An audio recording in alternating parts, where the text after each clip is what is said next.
പ്രിയപ്പെട്ടവരെ, the truth ചാനലിൻ്റെ ജാഗ്രത എന്ന സംപ്രേഷണ പരിപാടിയിൽ 16-ാം എപ്പിസോഡിലേക്ക് നമ്മൾ കിടക്കുകയാണ്.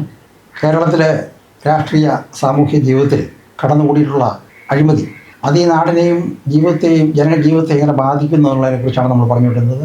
അഴിമതി നമുക്ക് സ്വീകാര്യമായ ഒരു നെസസറി ഈവിൾ, സ്വീകാര്യമായ കുഴപ്പമാണ്. അത് കുഴപ്പമില്ല. അഴിമതി അതൊക്കെ എല്ലായിടത്തും ചെയ്യുന്നതാണ്. അഴിമതി ചെയ്യാത്തവരാറുണ്ട്, അഴിമതി കാണിക്കാത്തവരാറുണ്ടെന്നുള്ളൊരു നിലപാട് നമ്മുടെ സംസ്ഥാനത്ത് മിക്ക ഇതിലും വന്ന് കഴിഞ്ഞു. മിക്ക നേതൃത്വവും, രാഷ്ട്രീയ പാർട്ടികളും മത നേതൃത്വവും സാമുദായിക നേതൃത്വവും ഒക്കെ അഴിമതി ഒരു ആവശ്യമായ ഘടകമാണ്, ഇല്ലാതെ പറ്റില്ല എന്നുള്ളൊരു അവസ്ഥയിലേക്കാണ് എത്തിയിരിക്കുന്നത്. അപ്പോൾ അവിടെ കൈക്കൂലി എന്നുള്ളവരുണ്ട്.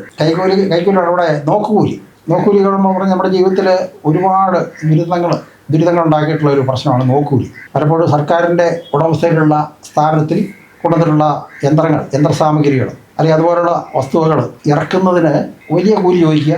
അപ്പോൾ സ്ഥാപനത്തിലെ ജീവനക്കാർ തന്നെ അത് ഇറക്കി കഴിയുമ്പോൾ ഇവർ പ്രശ്നം ഉണ്ടാക്കിയിട്ട് നോക്കുകൂലി വാങ്ങിക്കും. അപ്പോൾ രണ്ട് കണക്കെഴുതണം. സ്ഥാപനത്തിൻ്റെ ഉടമ അല്ലെങ്കിൽ ആ സ്ഥാപനത്തിൻ്റെ മാനേജിംഗ് ഡയറക്ടർ അല്ലെങ്കിൽ ഉത്തരവാദിത്തപ്പെട്ട ആൾ വ്യാജമായ വൗച്ചർ ഉണ്ടാക്കണം. വലിയ തുകയ്ക്ക് വ്യാജമായ വൗച്ചർ ഉണ്ടാക്കണം. ആ തുക അനുവദിക്കാൻ പറ്റുന്ന അല്ലെങ്കിൽ മറ്റേതെങ്കിലും ഫണ്ടിൽ നിന്ന് അത് വക മാറ്റി എഴുതണം. വ്യാജമായിട്ടുള്ള വൗച്ചറുകൾ തയ്യാറാക്കണം. അപ്പം അങ്ങനെ അത് കൂടാതെ വീട് വെക്കുന്ന സന്ദർഭങ്ങളിൽ എനിക്ക് തന്നെ എൻ്റെ ജീവിതത്തിൽ വന്നിട്ടുണ്ട്.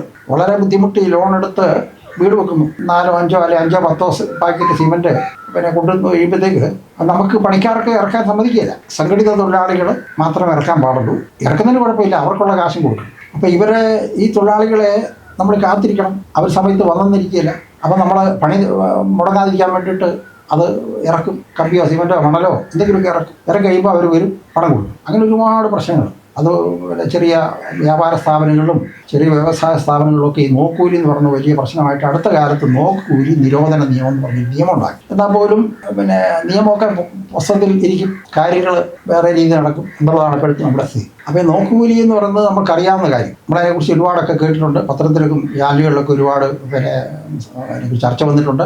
പക്ഷേ അതിനേക്കാളും മാരകമായൊരു കൂലിയുണ്ട്. അതാണ് കണ്ണടപ്പ് കൂലി. കണ്ണടപ്പ് കൂലിയെക്കുറിച്ച് ഇതവരെ ആരും കാര്യമായിട്ട് റിപ്പോർട്ട് ചെയ്തതായിട്ടോ ചർച്ച വന്നിട്ടുള്ളതായിട്ടോ അറിയുന്നില്ല. പക്ഷേ ഏറ്റവും വ്യാപകമായ ഈ രാജ്യത്തെ നശിപ്പിക്കാൻ പ്രാപ്തമായ ഒന്നാണ് കണ്ണടപ്പ് കൂലി. കണ്ണടപ്പ് കൂലി എന്ന് പറയുമ്പോൾ അതിൻ്റെ ഉത്തരവാദിത്തപ്പെട്ട ഉദ്യോഗസ്ഥൻ ഒരു പ്രത്യേക പരിപാടി അല്ലെങ്കിൽ പ്രത്യേക പ്രവൃത്തി അതിന് കണ്ണടയ്ക്കുക, അതിൽ കണ്ടില്ലെന്നടിക്കുക, അല്ലെങ്കിൽ അങ്ങനെയുള്ള അതിനുള്ള പേപ്പർ മാറ്റി വെക്കുക. അത് ജീവിതത്തിൻ്റെ എല്ലാ തരത്തിലും നമ്മളത് ഇതുവരെ എനിക്കൊന്നും അങ്ങനെ ഒരു കാര്യം നമ്മുടെ ചർച്ചയ്ക്ക് വന്നിട്ടില്ല. നമ്മുടെ സമൂഹത്തെ ഏറ്റവും നശിപ്പിക്കുന്നത് ഈ കണ്ണടപ്പ് കൂലിയാണ്. കണ്ണടപ്പ് കൂലി എന്ന് പറയുന്നത് ഒരു പക്ഷേ വീട്ടിൽ തന്നെ തുടങ്ങുന്ന എനിക്ക് തോന്നുന്നത്. വീട്ടിൽ തന്നെ തുടങ്ങുന്ന കൊച്ചു കുട്ടികൾ വഴക്കുണ്ടാക്കുമ്പോൾ അവരുടെ ആ ശാഠ്യം ഒഴിവാക്കാൻ വേണ്ടിയിട്ട് അവർക്ക് ഇഷ്ടമുള്ളത് ചെയ്തോട്ടെ എന്ന് വിചാരിച്ചിട്ട് കണ്ണടയ്ക്കുന്നത് മാതാപിതാക്കൾ ആരംഭിക്കുകയാണ്. വീട്ടിൽ തന്നെ ആരംഭിക്കുകയാണ് കണ്ണടപ്പ് കൂലി.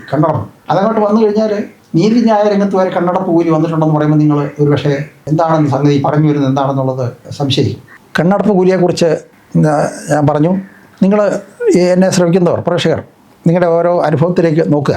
അതായത് ജീവിതത്തിൻ്റെ എല്ലാ വ്യാപാര മേഖലകളിലും സർക്കാരുമായിട്ട് ബന്ധപ്പെട്ട നിയമ പ്രശ്നങ്ങളുള്ള ഏത് രംഗത്തും ഈ കണ്ണടപ്പ് കൂലി എന്ന് പറയുന്നത് വലിയൊരു തന്ത്രം അല്ലെങ്കിൽ ഒരു ധനസമ്പാദന മാർഗമായിട്ട് മാറുകയാണ്. കൂടുതലും രാഷ്ട്രീയക്കാരും ഉദ്യോഗസ്ഥന്മാരുമാണ്. നിങ്ങൾ ആലോചിച്ച് നോക്കുക, ഒരു പ്രദേശത്ത് ആറ്റിൽ നിന്ന് മണൽ വാരാനായിട്ട് തടസ്സമുണ്ട്, പഞ്ചായത്തിൻ്റെ അനുമതി വേണം. ആറ്റിൽ നിന്ന് ആൾക്കാരെ അനധികൃതമായിട്ട് മണൽ വാരുന്നു, പഞ്ചായത്തിൻ്റെ ഉദ്യോഗസ്ഥനത് കണ്ടില്ലെന്ന് അടയ്ക്കുന്നു. നാട്ടുകാരി എന്ന് അവിടെ ചെന്ന് റിപ്പോർട്ട് ചെയ്ത് കഴിഞ്ഞാൽ ഞങ്ങൾ അന്വേഷിക്കാം എന്ന് പറയുന്നു, അല്ലെങ്കിൽ നിങ്ങളത് പരാതി എഴുതി തന്നേക്കെന്ന് പറയുന്നു. പരാതി അവിടെ വാങ്ങിച്ചു വെക്കും, മണൽ വാരും. അല്ലെങ്കിൽ നിലം നികത്തുക, തോടും നീർത്തടങ്ങളും ഒക്കെ നികത്താൻ നിയമപരമായിട്ട് അതിന് അനുവാദമില്ല. അപ്പോൾ മണ്ണെടുക്കാനും മണ്ണ് നികത്താനും, അപ്പോൾ ഈ മണ്ണ് ഇങ്ങോട്ടും കൊണ്ടുപോവുക. അപ്പോൾ ഇതിനൊക്കെ ഈ ബന്ധപ്പെട്ട റവന്യൂ ഉദ്യോഗസ്ഥന്മാർ, പോലീസുകാർ ഇവർക്ക് കണ്ണടച്ച് കഴിയുമ്പം ആ സംഭവം ഒന്നും അവരറിഞ്ഞില്ല, എൻ്റെ ശ്രദ്ധയിൽപ്പെട്ടിട്ടില്ല, അല്ലെങ്കിൽ ആരും പരാതിപ്പെട്ടിട്ടില്ല, അന്വേഷിക്കാം എന്ന് പറയാം. അതവിടെ മാത്രമല്ല, നമ്മുടെ ഹെൽത്ത് രംഗത്ത് നമുക്കറിയാം ഈ നാട്ടിൽ ഇഷ്ടംപോലെ തട്ടുകടകളുണ്ട്. ഒരുപാട് തട്ടുകടകളും ഹോട്ടലുകളും മറ്റു ഭക്ഷ്യ സാധനങ്ങൾ വിൽക്കുന്ന കടകളുമുണ്ട്.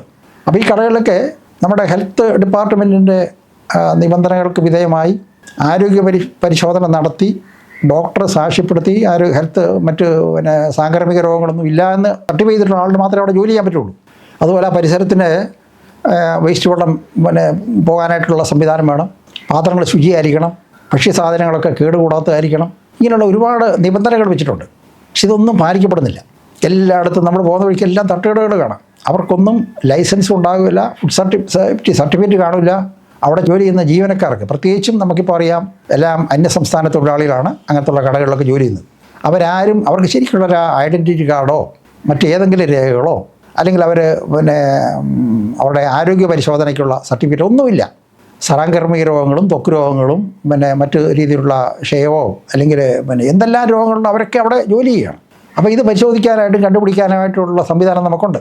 നമ്മുടെ കോർപ്പറേഷനാണെങ്കിലും പഞ്ചായത്താണെങ്കിലും ഹെൽത്ത് വിങ് ഉണ്ട്, ഹെൽത്ത് ഇൻസ്പെക്ടേഴ്സ് ഉണ്ട്, പോലീസുകാർക്ക് ചെയ്യാം, പഞ്ചായത്തിലെ അല്ലെങ്കിൽ തദ്ദേശ സ്വയംഭരണ സ്ഥാപനങ്ങളിലെ അംഗങ്ങൾ മെമ്പേഴ്സുണ്ട്, പഞ്ചായത്ത് മെമ്പറോ അല്ലെങ്കിൽ കോർപ്പറേഷൻ കൗൺസിലറോ ഒക്കെ കാണാം. അവർക്കൊക്കെ ഇത് റിപ്പോർട്ട് ചെയ്യാം, ജനങ്ങൾക്ക് റിപ്പോർട്ട് ചെയ്യാം. ഇതെല്ലാം കാണുന്നില്ല, ബന്ധപ്പെട്ട ഉദ്യോഗസ്ഥന്മാർ കാണുന്നില്ല എന്ന് പറയുമ്പോൾ കാണാതിരിക്കുന്നതിന് അവർ സ്നേഹം കൊണ്ടല്ലോ.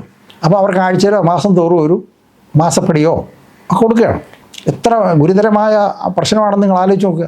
കഴിഞ്ഞ ദിവസം കൊല്ലത്ത് ഒരു ഹോട്ടലിൽ, തട്ടുകടയല്ല, സാമാന്യം സൗകര്യമുള്ള ഒരു ഹോട്ടലാണ്. ആ ഹോട്ടലിൽ വടയുണ്ടാക്കുന്ന ഒരു വീഡിയോ കാണുകയുണ്ടായി. വടയ്ക്ക് വേണ്ടി എണ്ണ ഒഴിക്കുകയാണ്. എണ്ണ എന്ന് പറഞ്ഞാൽ നമുക്ക് വെജിറ്റബിൾ ഓയിൽ എന്ന് പറയും, അത് സൂര്യകാന്തി സൺഫ്ലവർ ഓയിൽ എന്ന് പറയും, പല പേര് ആ പാക്കറ്റിൻ്റെ പുറത്തുണ്ട്. പക്ഷേ അതെല്ലാം വ്യാജമാണ് മിക്കത്. കാരണം അതിനകത്ത് പറയുന്ന വിലയ്ക്ക് ഈ ഉൽപ്പന്നങ്ങളൊന്നും കൊടുക്കാനായിട്ട് നമ്മുടെ നാട്ടിൽ സാധിക്കില്ല. സൂര്യകാന്തി എണ്ണ ഉണ്ടാക്കണമെങ്കിൽ അതിൻ്റെ രംഗത്ത് പ്രവർത്തിക്കുന്ന ആൾ പറഞ്ഞു 300 രൂപയെങ്കിലും വില ഇട്ടില്ലെങ്കിൽ സൂര്യകാന്തി എണ്ണ ഉൽപ്പാദിപ്പിക്കാൻ പറ്റില്ല. അത്രയും സൂര്യകാന്തി വിത്തുകൾ മില്ലിൽ അല്ലെങ്കിൽ ഓയിൽ മില്ലിൽ പ്രോസസ്സ് ചെയ്ത് കഴിഞ്ഞാൽ ഒരു 300 രൂപയ്ക്കെങ്കിലും, 300 രൂപ എന്ന് പറഞ്ഞാൽ അതിൻ്റെ പ്രവർത്തന ചിലവ് തന്നെയാവും. ആ എണ്ണ നമുക്ക് പല പേരുകളിലൂടെ കിട്ടും. 120 രൂപ ഗോൾഡ് വിന്നർ നല്ല പാക്കറ്റിൽ കിട്ടുകയാണ്. സൂര്യകാന്തി എണ്ണ, സൺഫ്ലവർ ഓയിൽ എന്ന് പറയും, അല്ലെങ്കിൽ വെജിറ്റബിൾ ഓയിൽ എന്ന് പറയും, ഇല്ലെങ്കിൽ അതിന് വേറെ പല പേരുണ്ട്. അപ്പോൾ ഇതൊക്കെ നല്ല ഭംഗിയായുള്ള പാക്കറ്റുകൾ വരുന്നു, അവരത് പൊട്ടിച്ചൊഴിക്കുന്ന ആ ഇതിലേക്ക് വടയും അല്ലെങ്കിൽ അതുപോലുള്ള സ്നാക്സൊക്കെ വറുത്തെടുക്കുന്നു. ശരി, അവിടെ കൊണ്ട് നമ്മൾ വറുത്തു, ശരി പോട്ടെ, നല്ല എണ്ണയല്ല. ഈ എണ്ണയ്ക്കെന്ന് പറയുന്നത് എണ്ണയുടെ ഇതിലേക്ക് പെട്രോളിയം പ്രോഡക്ട്സ്, പാരഫിനും അതുപോലെയുള്ള ഉൽപ്പന്നങ്ങൾ, പെട്രോളിയത്തിലെ ബൈ പ്രോഡക്ട്സ് ഒക്കെ ഈ എണ്ണ ഉൽപ്പാദന രംഗത്ത് വ്യാപകമായിട്ട് വിനിയോഗിച്ചു വരികയാണ്. വലിയ കമ്പനികൾ, വെൻഡോം എന്നൊക്കെ പറയുന്ന കമ്പനി ഇത് കാണാം നമുക്ക് 5 kilo packet, 2 kilo packet, 1 kilo പാക്കറ്റൊക്കെ ആയിട്ട് ഇങ്ങനെ വലിയ ലോറികളിൽ കൊണ്ട് നിറക്കുന്നതാണ് ഗോഡൗണുകളിൽ. അതുപോലെ കടല എണ്ണ എന്ന് പറഞ്ഞു തരുന്നതും എല്ലാത്തിനും മായമാണ്. വെളിച്ചെണ്ണ എല്ലാത്തിലും മായം ചേർക്കാൻ പറ്റും. മായം ചേർക്കുന്ന പോട്ടെ, മായം ചേർക്കുന്നു എന്ന് അതിനപ്പുറത്തേക്ക് ഈ എണ്ണ ഒഴിച്ചിട്ട് എണ്ണ തിളയ്ക്കുമ്പോൾ ആ പ്ലാസ്റ്റിക് കൂടെ എണ്ണയ്ക്കകത്തോട്ട് ഇടുക. അപ്പോൾ ഒരു ഗുണം എന്ന് പറഞ്ഞാൽ ഇതിലൊരു പ്ലാസ്റ്റിക്കിൻ്റെ ഉരുകി കഴിയുമ്പോൾ അതിനൊരു കോട്ടിങ് കിട്ടും. ഈ വടയോ അല്ലെങ്കിൽ ബോണ്ടയോ അല്ലെങ്കിൽ ഏതെങ്കിലും പലഹാരങ്ങൾ, വാഴയ്ക്കാപ്പോ അല്ലെങ്കിൽ ബജിയോ എന്തും ആയിക്കോട്ടെ, അത് ഈ പ്ലാസ്റ്റിക്കും കൂടെ എണ്ണയ്ക്കകത്ത് വരുമ്പോൾ അതിനൊരു കോട്ടിങ് കിട്ടും. ആ കോട്ടിങ് എന്ന് പറയുന്നത് അതിനൊരു നല്ല ഒരു ഗ്ലേസിങ് ഉണ്ട്, അതിനൊരു നല്ല ഒരു ഗോൾഡൻ ബ്രൗൺ കളറുണ്ട്. അപ്പോൾ ഇത് ആൾക്കാർ വാങ്ങിച്ച് കഴിക്കുന്നു. അപ്പോൾ ഇത് നോക്കാനായിട്ട് സംവിധാനമുണ്ട്, പക്ഷേ നോക്കുന്നില്ല. ഞാൻ പറഞ്ഞത് വളരെ അടിസ്ഥാന തലത്തിലുള്ള കണ്ണടപ്പ് കൂലിയെക്കുറിച്ചാണ് പറഞ്ഞത്. അപ്പോൾ ഇങ്ങനെ കാര്യങ്ങൾ നോക്കാതിരിക്കുന്നതിന്, അല്ലെങ്കിൽ ആ വഴി പോകുന്ന ഉദ്യോഗസ്ഥൻ ആ വഴിക്ക് തിരിഞ്ഞ് നോക്കുന്നില്ല, ഇപ്പുറത്തോട്ട് തിരിഞ്ഞ് അങ്ങ് കടന്നു പോകുന്നു. അപ്പോൾ ഈ കണ്ണടപ്പ് കൂലി എന്ന് പറയുന്നത് വളരെ വ്യാപകമാണ്, അളവും തൂക്കവും. നമ്മുടെ വഴിയോര കടകളിൽ ഇപ്പം നമുക്ക് വളരെ ഇലക്ട്രോണിക് ഉപകരണങ്ങൾ കിട്ടും. നമുക്കൊരു ഡിപ്പാർട്ട്മെൻ്റ് ഉണ്ട്, ലീഗൽ മെട്രോളജി പറഞ്ഞ് അളവും തൂക്കങ്ങളും അതൊക്കെ നിജപ്പെടുത്താനും പരിശോധിക്കാനുള്ള സംവിധാനമാണ്.